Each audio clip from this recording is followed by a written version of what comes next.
But before we start, it would be so much appreciated if you would subscribe to my channel, like the video if you enjoy it, and maybe leave a comment down below. These simple clicks would mean a lot to the future of this channel and really reward the effort that I put in every day. And now, without further ado, let's go. Here is my story. My wife, 35, became selfish and distant because she was secretly seeing our neighbor. I let her distance herself from me and made a decision to focus on me and what I needed and enjoyed. The marriage had become a burden on my shoulders, and I enjoy my time alone. Our stupid relationship clouded my days and made me feel like I had to solve a giant metaphorical jigsaw puzzle before I could eat or sleep. At the time, I still didn't know why my wife pulled away and limited our conversations to who was taking the trash out. That night, I was outside gardening, trying to keep myself positive when she came outside the house, smiled at someone I couldn't see, then looked around first before walking towards them. I peeked around the corner to watch her and see if I could tell who it was. It was our much older neighbor. He must have been at least 10 years older than my wife.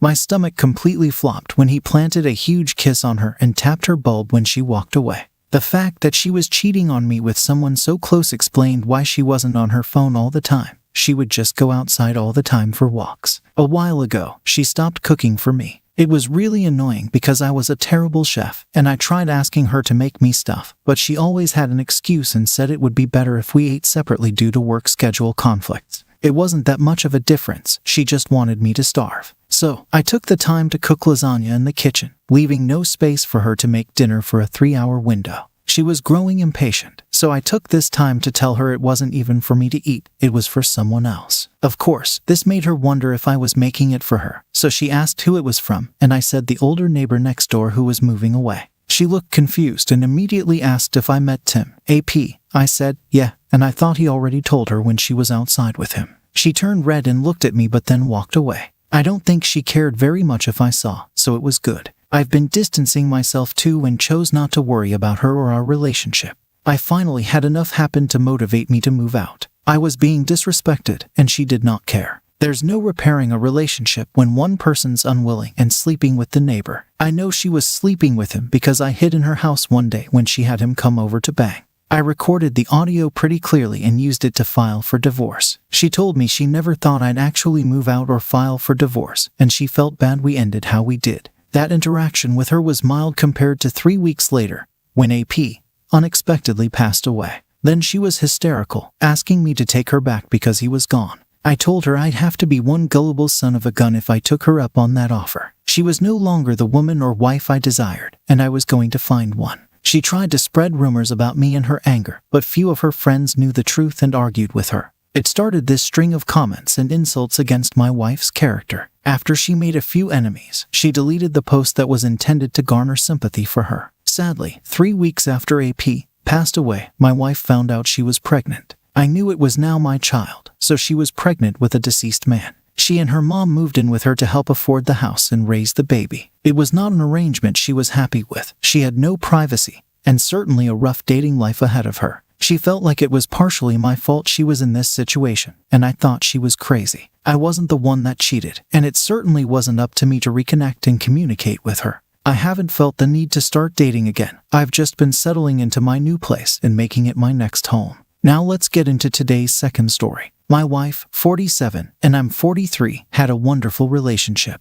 We trusted each other, talked, cooked together, shared our incomes, and these things never changed. She knew she was extremely talented and smart, but she was humble about it. She didn't like women that loved staring in the mirror, camera on, social media, or hearing their own voices. I never noticed anything weird about her or anything I would have changed. I appreciated her and counted on our long conversations every day. We were married for 20 years and had one teenager depending on us. I knew our relationship was the perfect example for him to watch, and it made me proud. That changed the moment someone told me my wife was cheating on me. It was 25 minutes after she left for a place she volunteers in. The neighbor across from our apartment knocked on my door, said he was standing on the porch for a smoke when he saw my wife kiss a man that gave her a ride somewhere. I started pouring sweat and asked him if he was sure it was my wife. He said yes, of course. He said it wasn't the first time he saw her get in this guy's car, but it was the first time he saw a romantic gesture. I knew it was the Christian married man my wife carpooled with for volunteering. I couldn't believe he'd stoop so low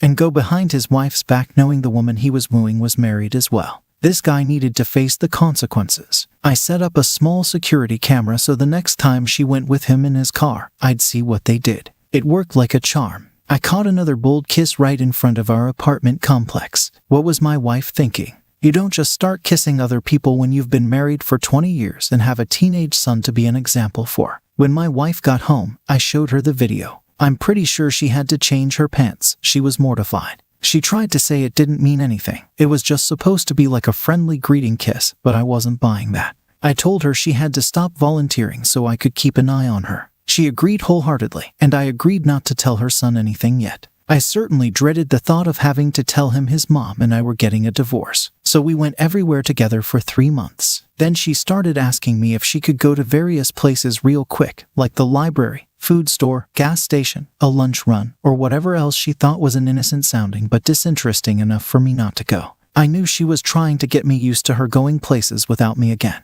I waited a while before I followed her to the gas station. She didn't need cigarettes or anything, and the car had a full tank of gas. Just as I thought, she met up with AP.